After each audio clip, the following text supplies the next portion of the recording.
My name is Dr. Scott Schnell. I'm an orthopedic surgeon at Southwest General Hospital. I see patients with ailments that include fractures, arthritis, tendon and ligament injuries, and nerve disorders. My road to medicine is non-traditional. I started off as a physical therapist at Southwest General Hospital for 8 years. I then went on to medical school at the University of Cincinnati, followed by a 5-year orthopedic residency at the University of Rochester, and then another year of fellowship in hand and upper extremity surgery at Allegheny General in Pittsburgh. I believe in a patient-centered approach to medicine. I feel that you have to take into account the patient's wants, goals, fears. What I may recommend may not be what they want, and I have to respect that.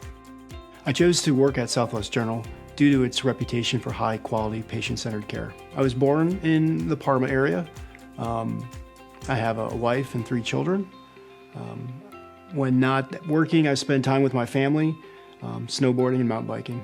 I chose to go into orthopedics because it's one of the few physician specialties where you can have a hands-on approach to restoring someone's mobility, function, and quality of life.